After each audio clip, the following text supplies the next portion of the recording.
Money heist Spanish లో లా Kasa they papal అంటే house of paper అని అర్థం. నిజానికి ఈ సిరీస్ కి మనీ హైస్ట్ కంటే హౌస్ ఆఫ్ పేపరే కరెక్ట్ పేరేమో. ఎందుకంటే మన ప్రొఫెసర్ ఉద్దేశంలో అవి డబ్బులు కావు, కాగితాలు మాత్రమే. చేసేది దొంగతనం కాదు, వ్యవస్థల మీద తిరుగుబాటు, విప్లవం. అందుకే ఎరుపు బట్టలుంటాయి, డాలీ మాస్కులుంటాయి, చావు బెల్ల చావు పాటుంటుంది, సిస్టమ్ తో చెరుగుడు ఆడుకోవడాలుంటాయి. ఓ చిన్న దొంగతనం కోసం జీవితాన్నే పనంగా పెట్టగల తెగులుంటాయి, తెలివితేటలుంటాయి.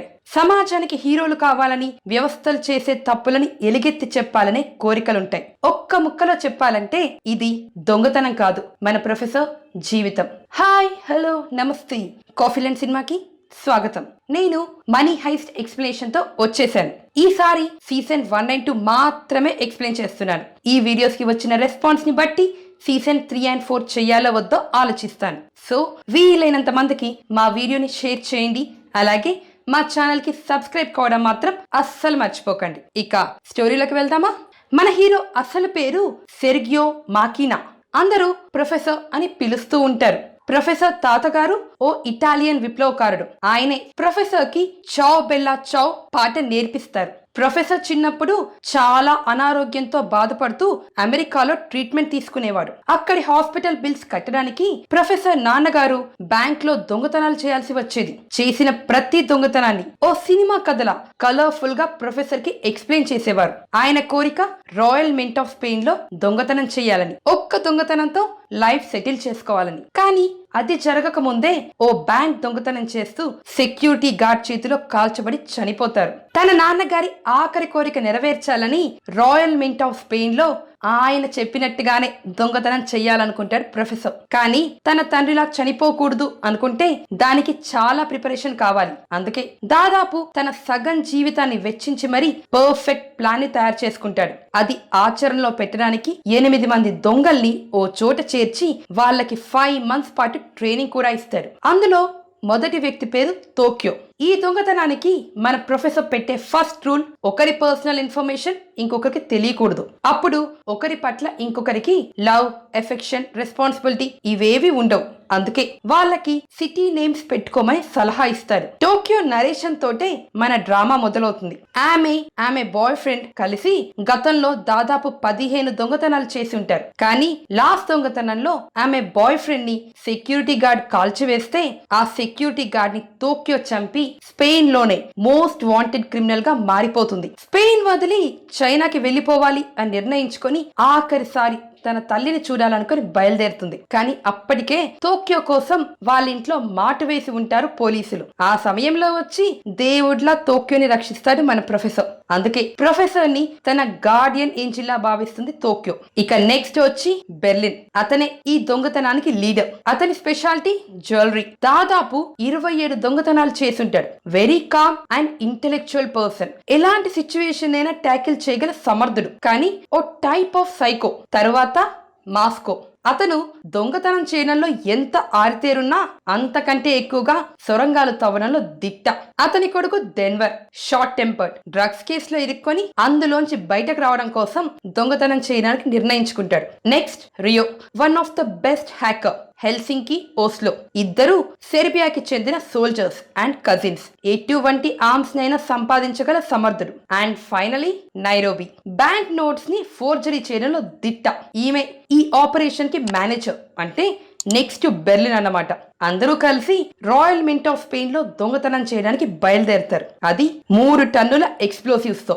వాళ్ళ మోటివ్ ఒక్కటే, ఈ దొంగతనంతో వాళ్ళు హీరోలుగా మారిపోతారు. కానీ ఏ ఒక్క వ్యక్తి చనిపోయినా నెక్స్ట్ సెకండ్ వాళ్ళు ఎస్ఓబీలుగా మిగిలిపోతారు.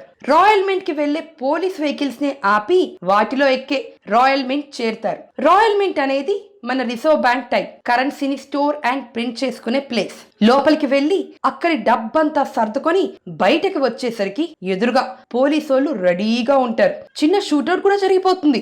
ఏం చెయ్యాలో అర్థం కాక మళ్ళీ తిరిగి రాయల్ మింట్ లోపలికి పారిపోతారు. ఓ రకంగా లోపల ఇరుక్కుపోతారు అని పోలీసులు అనుకుంటారు. కానీ అక్కడి నుంచే మన ప్రొఫెసర్ అసలు ప్లాన్ స్టార్ట్ అవుతుంది. మన ప్రొఫెసర్ ఓ ఐడియల్ పర్సన్. అతని లెక్క ప్రకారం ఎవ్వరి డబ్బులు అతను దొంగతనం చేయడు. సొంతంగా డబ్బులు ప్రింట్ చేసుకునే వెళ్ళిపోతారు. లోపలున్న వారందరినీ తమ హాస్టేజెస్ గా తీసుకుంటారు మన దొంగలు. వాళ్ళతో నెగోషియేషన్స్ జరిపి హాస్టేజెస్ ని విడిపించడానికి రంగంలోకి దిగుతుంది మన హీరోయిన్ రకేల్. ఆమె ఓ సైకాలజిస్ట్ కమ్ క్రిమినాలజిస్ట్. ఆమెతో పాటు ఆమె ఫ్రెండ్ కమ్ కోవర్కర్ ఏంకిల్ వాళ్ళ టీం. అంతేకాదు అక్కడ ఇంటెలిజెన్స్ నుండి కల్నల్ ప్రియతో కూడా ఉంటాడు. ఎందుకంటే ఆ రోజు ఉదయమే బ్రిటిష్ స్కూల్ నుండి కొంతమంది స్టూడెంట్స్ ఆ మ్యూజియం చూడడానికి వస్తారు. అందులో ఓ అమ్మాయి బ్రిటిష్ అంబాసిడర్ కూతురైన ఆలిసన్ కూడా ఉంటుంది. ఆలిసన్ ని ఎలాగైనా కాపాడాలని ఇంటెలిజెన్స్ తపన.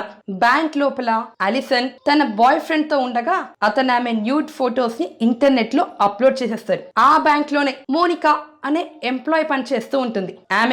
ఆమె బాస్ అయిన ఆర్థురోకి మధ్య ఎఫ్ఐఆర్ ఉండి ఆమె ప్రెగ్నెంట్ కూడా అవుతుంది. ఆ విషయం ఆర్థురోకి చెప్పగానే అతను ఒప్పుకోలేకపోతాడు. ఎందుకంటే అతను ఆల్రెడీ మ్యారీడ్ విత్ 3 kids. ఆర్థురో నుండి ఇలాంటి రియాక్షన్ ఎక్స్పెక్ట్ చేయని మోనికా ఒక్కసారిగా షాక్ కు గురవుతుంది. ఆ తర్వాత మన దొంగలు రావడం, లోపలున్న వాళ్ళందరూ హాస్టేజెస్ గా మారిపోవడం చకచకా జరిగిపోతాయి. లోపలున్న ఆలిసన్ ని కాపాడాలని ఫోర్స్ ని లోపలికి పంపాలనుకున్నాడు పియర్ తో. ఈ స్టెప్ మన ప్రొఫెసర్ ముందే ఎక్స్పెక్ట్ చేసి అక్కడున్న వారందరికీ డాలీ మాస్కులతో పాటు సేమ్ బట్టలు వేసి ఇదే విషయాన్ని ఆలిసన్ ద్వారా బయటకి ఫోన్ చేసి మరీ చెప్పిస్తారు. లోపలున్న వాళ్ళు నిజంగా హాస్టేజెసా లేక దొంగలా అర్థం కాక పోలీస్ ఫోర్స్ ని వెనక్కి పిలిపించేస్తుంది రకేల్. పియోతో అనవసరంగా ఇన్వాల్వ్ అయినందుకు హాస్టేజెస్ బాధ్యత అంతా పియోతోకి వదిలి బయటకు వచ్చేస్తుంది. అసలు ఇదంతా ఎందుకు అంటారా? ఎంత ఎక్కువసేపు మన దొంగల లోపలుంటే అంత ఎక్కువ కరెన్సీ ప్రింట్ చేసుకోగలుగుతారు. అందుకే ఎవరిని లోపలికి రానివ్వకుండా మన ప్రొఫెసర్ అడ్డుకుంటూ ఉంటాడు. ఇదే ఈ డ్రామా స్టోరీ. బయట ఉన్న ప్రొఫెసర్ అనలాగ్ కమ్యూనికేషన్ తో ఇటు మన దొంగలకి ఇన్స్ట్రక్షన్ ఇస్తూ అటు పోలీసులతో నెగోషియేషన్స్ జరుపుతూ ఉంటాడు. లోపల హాస్టేజెస్ అందరినీ డివైడ్ చేసి ఒక్కొక్కరికి ఒక్కో వర్క్ అప్పగిస్తారు. కొందరు కరెన్సీ ప్రింట్ చేస్తే కొంతమంది సొరంగాలు తవ్వడం మొదలు పెడతారు. మరికొంతమందితో వీడియో మెసేజెస్ రికార్డ్ చేయిద్దామని ముందు ఆలిసన్ కి ఫోన్ ఇచ్చి దాన్ని పర్యవేక్షించే బాధ్యత రియోకి అప్పగిస్తారు. ఆలిసన్ న్యూడ్ ఫొటోస్ గురించి ఆమెని ఓదారుస్తుండగా అక్కడికి టోక్యో చేరుతుంది. ఇద్దరి మధ్య ఓ చిన్నపాటి గొడవ లాంటిది కూడా జరుగుతుంది. ఎందుకంటే టోక్యో రియో ఇద్దరు ప్రేమించుకుంటూ ఉంటారు. ఆలిసన్ తో రియో చనువుగా ఉండడం టోక్యోకి నచ్చదు. వాళ్ళిద్దరి మధ్య ఉన్న రిలేషన్షిప్ దాచిపెట్టడం రియోకి నచ్చదు. ఆ చిన్న గ్యాప్ లో ఆలిసన్ నెట్ ఆన్ చేయడంతో పోలీసులు ఆమె ఫోన్ ని హ్యాక్ చేసేసి లోపలున్న రియో ఫోటోని సంపాదిస్తారు. దాంతో ప్రొఫెసర్ వైపు ఓ వికెట్ పడిపోతుంది. పోలీసులకి ప్రొఫెసర్ ఎవరో తెలుసుకునే ఓ మార్గం దొరుకుతుంది. మరోపక్క ఆర్థురో మోనికాని కన్విన్స్ చేసి తన రూమ్ లో ఉన్న ఫోన్ తీసుకువచ్చేటట్టు చేస్తాడు. మోనికాని అబార్షన్ చేసుకోవద్దని కన్విన్స్ చేయడానికి ట్రై చేస్తాడు డెన్వర్. ఎందుకంటే డెన్వర్ తల్లి కూడా అబార్షన్ చేసుకోవడానికి ట్రై చేస్తుంది. ఆ తర్వాత అరెస్ట్ అయ్యి జైల్లోనే డెన్వర్ ని కంటుంది. కొన్ని రోజులకి డెన్వర్ ని వదిలిపెట్టి వెళ్లిపోతుంది కూడా. తన సిచ్యువేషన్ మరొకరికి రాకూడదు అని మోనికాని కన్విన్స్ చేస్తున్న సమయంలో ఆమె పాకెట్ లో ఉన్న ఫోన్ రింగ్ అవుతుంది. అది చూసిన బెర్లిన్ మోనికాని చంపేయమని డెన్వర్ కి ఆదేశాలు ఇస్తాడు. మోనికాని చంపలేక ఆమె తొడ మీద కాల్చి అదే బ్యాంక్ లో ఉన్న సీక్రెట్ వాల్ట్ లో దాచిపెట్టి బెర్లిన్ కి చంపేశారని చెప్తాడు. దొంగతనం మొదలైన కాసేపటికే మన ప్రొఫెసర్ సాల్వా అన్న పేరుతో రకేల్ తో పరిచయం పెంచుకుంటాడు. తన ఫోన్ స్విచ్ ఆఫ్ అయితే తన తల్లి కాల్ చేయడానికి సాల్వా ఫోనే యూజ్ చేసుకుంటుంది రకేల్. ఆ తర్వాత ఓ రోజు రకేల్ కూతురు కనబడకపోవడంతో రకేల్ తల్లి సాల్వా ఫోన్ కి కాల్ చేయడంతో పోలీస్ టెంట్ లోకి ఫ్రీ పాస్ దొరుకుతుంది మన ప్రొఫెసర్ కి. అప్పుడే రకేల్ తన జీవితం గురించి ప్రొఫెసర్ కి చెప్తుంది. తన కొలీగ్ అయిన ఆల్బర్తోని ప్రేమించి పెళ్లి చేసుకుంటుంది రకేల్. కానీ ఆ తర్వాత అతనిలోని మృగం బయటకు వచ్చి రకేల్ ని కొట్టే పరిస్థితికి వస్తుంది. ఓ పోలీస్ ఆఫీసర్ అయ్యుండి భర్త మీద పోలీస్ స్టేషన్ లో కంప్లైంట్ ఇవ్వడానికి సిగ్గుపడి కూతుర్ని తీసుకొని తల్లి దగ్గరికి వచ్చేస్తుంది రకేల్. కానీ ఆ తర్వాతే అసలు సినిమా మొదలవుతుంది. ఆమె భర్త ఆమె చెల్లెనే ఇష్టపడి పెళ్లి చేసుకుని ఇప్పుడు కూతుర్ని కూడా తన వద్దకు తెచ్చుకోవడానికి ప్రయత్నిస్తూ ఉంటాడు. తనలా తన చెల్లి పరిస్థితి కాకూడదు అని భర్త మీద కేసు పెడితే లోకం భర్త సంతోషంగా ఉండటం ఇష్టం లేకే తప్పుడు కేసు పెట్టింది అని చెవులు కొరుక్కుంటుంది. ఇవన్నీ సాల్వాకి చెప్పి తన బాధని అతనితో పంచుకోవడంతో తెలియకుండానే రకేల్ ని ఇష్టపడ్డం మొదలు పెడతాడు మన ప్రొఫెసర్. ఇక బ్యాంక్ లోపల తన కొడుకైన డెన్వర్ ఎవరినో చంపాడు అని తెలుసుకొని పానిక్ అటాక్ తో పడిపోతాడు మాస్కో. మాస్కోకి ఫ్రెష్ ఎయిర్ అందడం కోసం మాస్కోతో పాటు కొంతమంది హాస్టేజెస్ కి మాస్క్ వేసి రూఫ్ టాప్ పైకి తీసుకువెళ్తాడు డెన్వర్. అక్కడ తను ఎవరిని చంపలేదని మోనికా ఇంకా బ్రతికే ఉందని చెప్పే సమయంలో ఆ మాటలు సగం విన్న ఆర్థురో డెన్వర్ తో గొడవ పడతాడు. చుట్టూ ఉన్న స్నిపర్స్ వీళ్ళని టార్గెట్ పెట్టి ఉండటంతో డెన్వర్ అందరినీ మోకాళ్ళ మీద కూర్చోమని ఆర్డర్ వేస్తాడు. ఆర్థురో ఒక్కడే నిలబడి ఉండటం, అతని చేతిలో గన్ ఉండడం, మొహానికి మాస్క్ ఉండడంతో దొంగలు హాస్టేజెస్ ని చంపడానికి రూఫ్ టాప్ మీదకి వచ్చారని అనుమానపడి ఆర్థురోని దొంగ అనుకోని షూటింగ్ ఆర్డర్స్ ఇచ్చేస్తుంది రకేల్. పడిపోయిన తర్వాత కానీ అర్థం కాదు వాళ్ళు కాల్చింది దొంగని కాదు బ్యాంక్ మేనేజర్ అని. దీంతో పోలీసుల వైఫల్యాన్ని ఏకరువు పెడుతుంది మీడియా. రకేల్ ఓడిపోయి మన ప్రొఫెసర్ గెలుస్తాడు. చావు బతుకుల మధ్య ఉన్న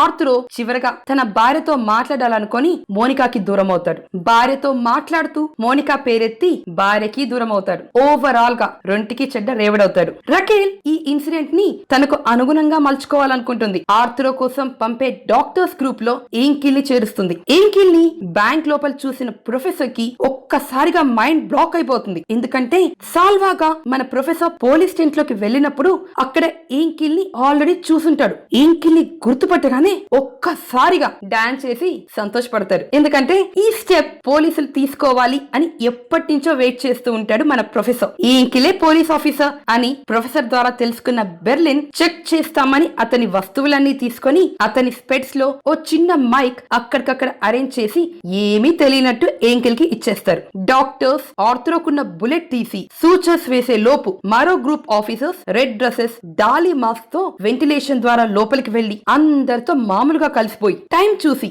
హాస్టేజెస్ ని తప్పించి దొంగల్ని అరెస్ట్ చేయాలి అన్నది రకేల్ ప్లాన్. కానీ ఆపరేషన్ అయిపోయే టైం కి మన హాస్టేజెస్ దొంగలు అందరూ వేరే మాస్కులతో దర్శనమిస్తారు. అంటే ఒకవేళ పోలీస్ ఆఫీసర్స్ కనుక డాలీ మాస్కులు వేసుకుని లోపలికి వస్తే ఈజీగా అవుట్ కాస్ట్ అయిపోతారు. సింపుల్ గా మేమే పోలీసుల్మి అని వాళ్ళే చెప్పుకున్నట్టు. ఇది అర్థం చేసుకున్న ఎంకిల్ పరిగెత్తుకుంటూ వెళ్లి వాళ్ళని వెనక్కి వచ్చేయమని ఆర్డర్స్ ఇమ్మంటాడు. తప్పనిసరి పరిస్థితుల్లో రకేల్ కూడా వెనక్కి తగ్గుతుంది. ఇలా పోలీసుల్ని లోపలికి రాకుండా ఆపడమే కాక ఏంకిల్ స్పెట్స్ లో మైక్ పెట్టి పోలీస్ కన్వర్సేషన్ మొత్తం వినే ఏర్పాటు చేసుకుంటాడు మన ప్రొఫెసర్. ఓ పక్క మోనికా విషయం నైరోబి తెలుసుకొని డెన్వర్ కి మాస్కోకి హెల్ప్ చేస్తే, మరో పక్క టోక్యో మోనికాని చంపిన విషయం ప్రొఫెసర్ కి బెర్లిన్ తో బలవంతంగా చెప్పిస్తుంది. రియో ఫోటోతో రియో అంతకుముందు ఎప్పుడన్నా బ్యాంక్ కి వచ్చాడా అని బ్యాంక్ పాత సీసీటీవీ ఇమేజెస్ తీస్తే రియోతో పాటు టోక్యో ఫోటో కూడా బయటపడుతుంది. ఇద్దరు ఓ కార్ లో వచ్చారని తెలుసుకొని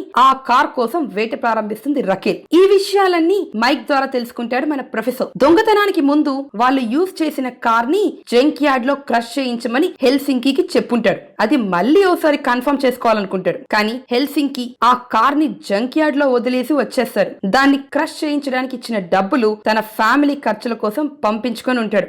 ఆ విషయమే ప్రొఫెసర్ కి చెప్తాడు హెల్సింకీ. కనీసం ఫింగర్ ప్రింట్స్ అయినా తుడిచేసావా అంటే దానికి లేదనే సమాధానం వస్తుంది. దాంతో ఒక్కసారిగా డిఫెన్స్ లో పడిపోతాడు ప్రొఫెసర్. వెంటనే ఆ కార్ లో ఉన్న ఆధారాలన్నీ తుడిచివేయడానికి బయలుదేరిపోతారు. అప్పుడే రకేల్ వద్ద నుండి ఫోన్ వస్తుంది. ఇక మన మధ్య డిస్కషన్స్ అనేవి ఉండవు, నేను వెళ్ళిపోతున్నాను. నా ప్లేస్ లో మరో డిటెక్టివ్ టేక్ ఓవర్ చేసుకుంటాడు. మళ్ళీ మీ డిస్కషన్స్ మొదటి నుంచి ప్రారంభమవుతాయి. అవి వద్దనుకుంటున్నారా? అర్జెంట్ గా 8 హాస్టేజెస్ అది స్కూల్ స్టూడెంట్స్ ని వదిలిపెట్టండి, మీకు కరెక్ట్ గా గంట టైం ఉంది అని ఫోన్ పెట్టేస్తుంది. ప్రొఫెసర్ అది పెద్దగా పట్టించుకోకుండా జంక్ యార్డ్ కి పరిగెడతాడు. కానీ కార్ ని పట్టుకోలేక అక్కడి రష్యన్ గార్డ్ కి దొరికిపోయి ఆల్మోస్ట్ చావు వరకు వెళ్లి తిరిగి వస్తాడు. వచ్చి తప్పనిసరి పరిస్థితుల్లో 8 మంది హాస్టేజెస్ ని విడుదల చేయడానికి రెడీగా ఉన్నాను అని ఓ లిస్ట్ కూడా ఇస్తారు. కానీ అందులో అలిసన్ పేరుండదు. అలిసన్ గురించి అడిగితే అలిసన్ కావాలో మిగతా 8 హాస్టేజెస్ కావాలో తేల్చుకోమంటాడు. ఇంటెలిజెన్స్ ప్రెషర్ తో అలిసన్ కే ఓటు వేస్తుంది రకేల్. గంటలో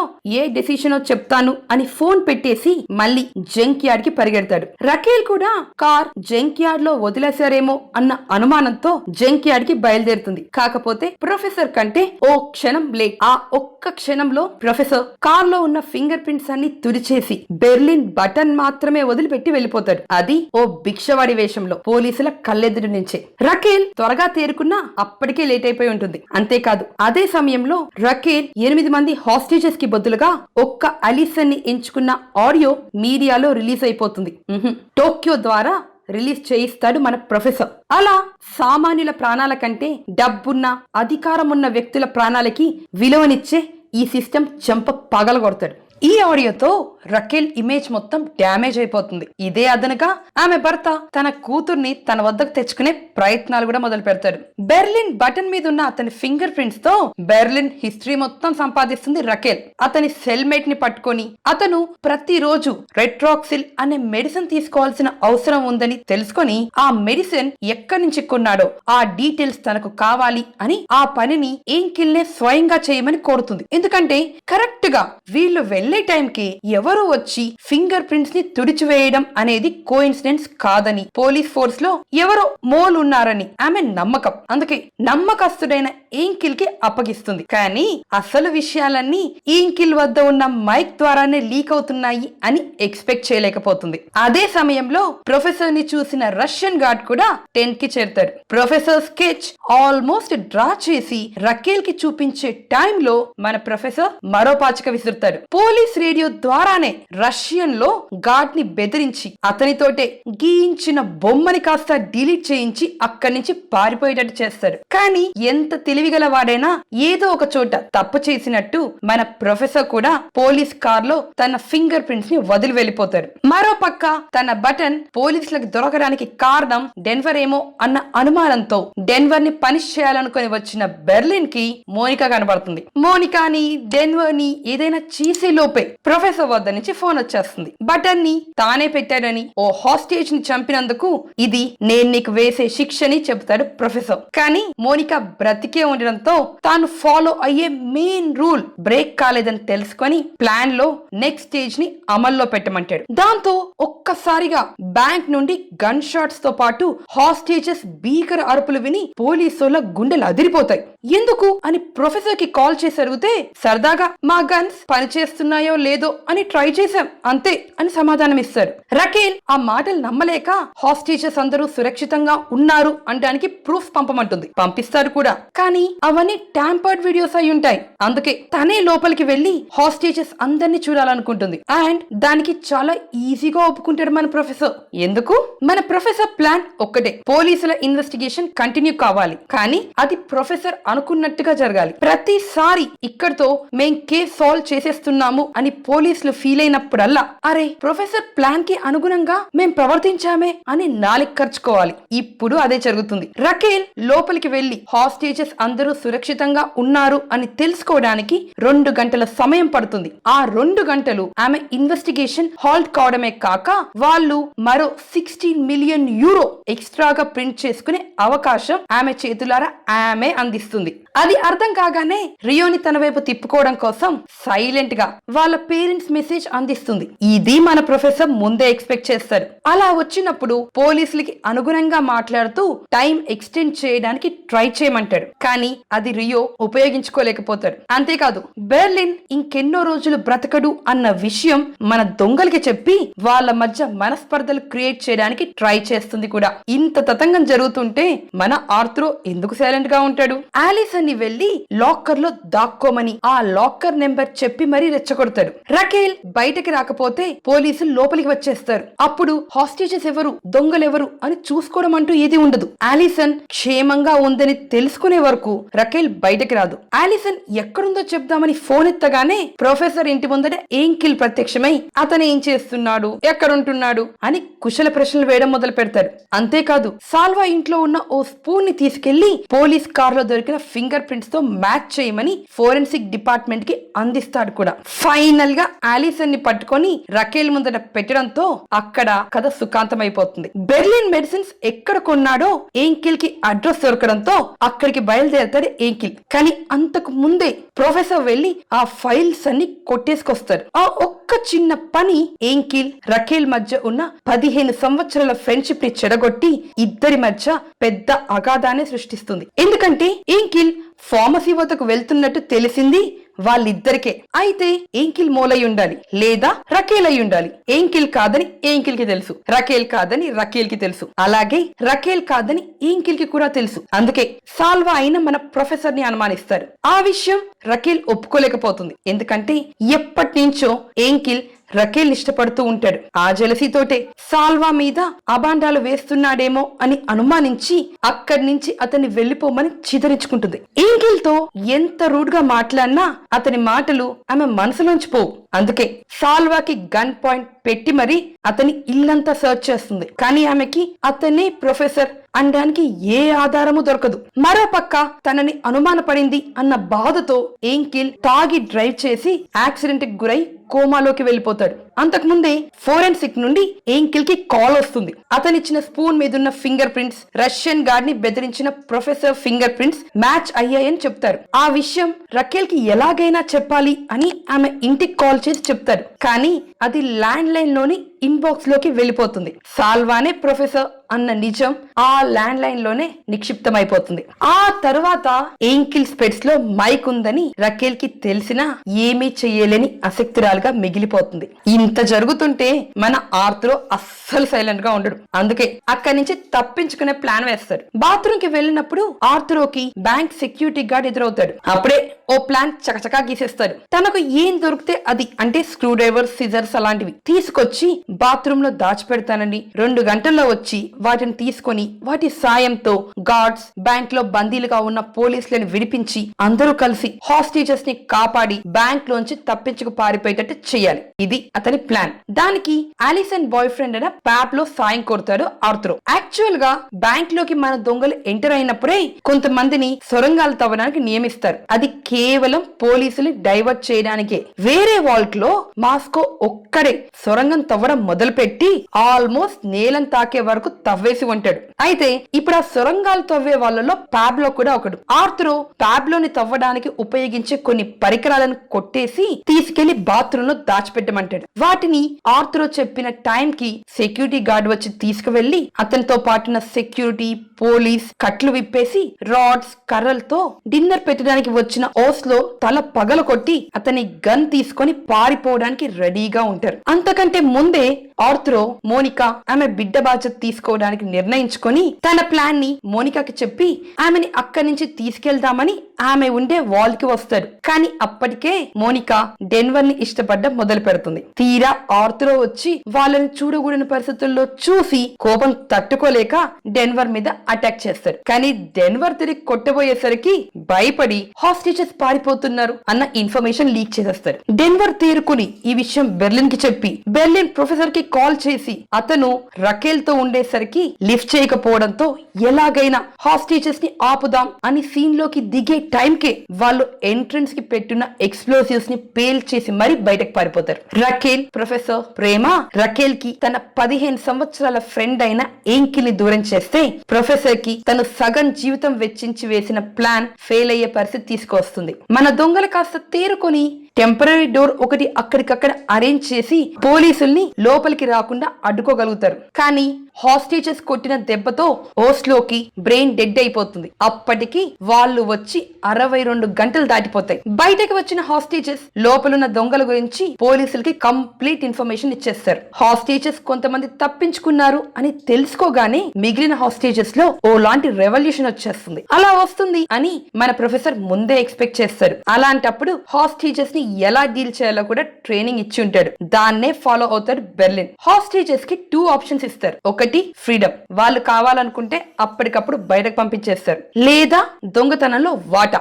ఒక్కొక్కరికి 1 మిలియన్ యూరోస్ ఇస్తా అంటారు. ప్రతి ఒక్కరిని సపరేట్ గా పిలిచి వాళ్ళ ఆప్షన్స్ తెలుసుకోవడానికి ట్రై చేస్తారు. ఇంత గుచ్చి అడుగుతూ ఉంటే ఫ్రీడమ్ అంటే చంపేస్తారేమో అని అనుమాన పడతారు మన హాస్టేజెస్. నిజానికి ఎవరిని చంపకూడదు అనేది మన ప్రొఫెసర్ మెయిన్ రూల్. అలాగే మన దొంగల్ని కాపాడుకోవడం కూడా అతని బాధ్యత. అందుకే ఏదైనా రెవల్యూషన్ అనేది వస్తే మొగ్గలోనే తెంచివేయాలనుకుంటాడు. అందుకే ఫ్రీడమ్ కోరుకున్న వారిని విడదీసి వాళ్ళని డౌన్ స్టోర్స్ లో దాచిపెట్టి చంపేశారేమో అన్న భయం మిగతా వాళ్ళలో కలిగేటట్టు చేసి వాళ్ళ రివాల్ట్ కి అక్కడికక్కడ అడ్డుకట్ట వేసేస్తారు. అదే సమయంలో ఏంకిల్ ల్యాండ్ లైన్ కి పంపిన మెసేజ్ రకేల్ తల్లి విని రకేల్ కి అందజేద్దాం అనుకుంటుంది. కానీ రకేల్ ఫోన్ స్విచ్ ఆఫ్ రావడంతో సాల్వానే ప్రొఫెసర్ అన్న విషయం రకేల్ కి చెప్పమని మన ప్రొఫెసర్ కే కాల్ చేసి మరీ చెప్తుంది. ప్రొఫెసర్ కి ఒక్క క్షణం దిక్కుతోచక తన ఐడెంటిటీ ఎక్కడ బయటపడిపోతుందో అన్న భయం బాధతో రకేల్ తల్లిని చంపేయడానికి రకేల్ ఇంటికి చేరుతాడు. రకేల్ ఫ్రెండ్ ని పరిచయం చేసుకుని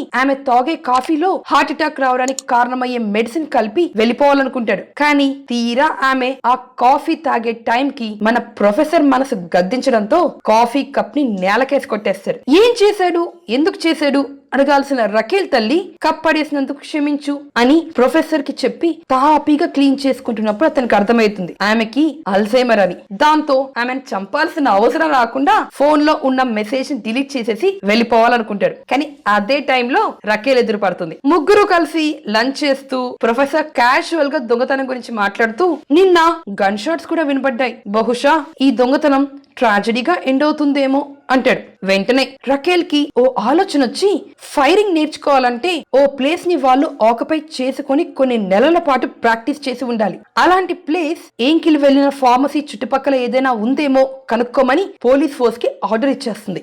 ఆమె చెప్పిన డిస్క్రిప్షన్ కి మ్యాచ్ అవుతూ ఓ ఎస్టేట్ ని కనుగొంటారు పోలీసులు. రకేల్ కూడా బయలుదేరిపోతూ మన ప్రొఫెసర్ ని అక్కడి వరకు డ్రాప్ చేయమంటుంది. తీరా అక్కడికి వెళ్లి చూస్తే అది మన ప్రొఫెసర్ ఎస్టేటే. లోపల మన ప్రొఫెసర్ బెర్లిన్ దొంగతనానికి ముందు రోజు పార్టీ చేసుకొని ఉంటారు. ఆ గ్లాసెస్ అక్కడే ఉంటాయి. ఆ DNA తో అసలు ప్రొఫెసర్ ఎవరో తెలుసుకోగలను అన్న నమ్మకం వచ్చేస్తుంది రకేల్ కి. నెమ్మదిగా మన ప్రొఫెసర్ ఒరిజినల్ ఐడెంటిటీ తీసుకునే రాచమార్గాన్ని కనుక్కుంటుంది. అప్పుడే మనకు అర్థమవుతుంది ప్రొఫెసర్ బెర్లిన్ ఇద్దరు అన్నదమ్ములని. And ciao bella ciao song తో సీజన్ 1 ముగుస్తుంది. ఇంత చెప్పిన తర్వాత ciao bella ciao song backdrop ఏంటి, డాలీ అనే వ్యక్తి ఎవరు అనేది క్లియర్ గా ఎక్స్ప్లెయిన్ చేయలేను. సీజన్ 2 అయిపోయిన తర్వాత క్లియర్ డీటెయిల్స్ ఇస్తాను. కాకపోతే కొన్ని పాయింట్స్. ఎరుపు మనందరికి తెలిసినట్టే విప్లవానికి ప్రతిఘటనకి ప్రతీక. తమ సొంత సిటిజన్స్ కంటే పొలిటీషియన్స్, ఇండస్ట్రియలిస్ట్ ప్రాణాలకి విలువనివ్వడం, సామాన్యులకి డబ్బున్న వాళ్ళకి రూల్స్ వేరువేరుగా వర్తించడం, బ్యాంకింగ్, ఎడ్యుకేషన్, పాలిటిక్స్ ఇలా ప్రతి సిస్టమ్ లోనూ ఉండే లోపాలు మితిమీరినప్పుడు ప్రతిఘటించక తప్పదు. ఈ డ్రామా ఆ రెసిస్టెన్స్ అన్న కాన్సెప్ట్ మీదే నడుస్తుంది. ఈ drama it's like a chess అంతే. రకేల్ ప్రొఫెసర్ రెండు వైపులా ఉంటారు. ఎవ్వరు గెలిచినా ఇద్దరు ఓడిపోతారు. అది రకేల్ కి తెలియకపోయినా మన ప్రొఫెసర్ కి తెలుసు. ఓటమి అని తెలిసినా కష్టపడతాడు. ఎప్పుడు డెడ్ ఎండ్ కి చేరినా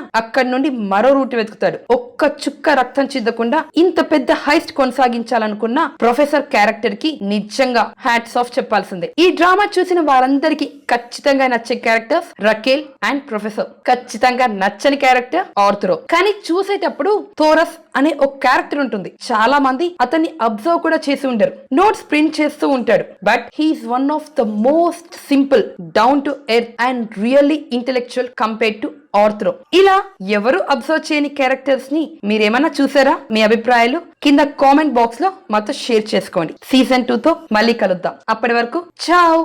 Bella ciao, bella ciao, bella ciao, ciao, ciao.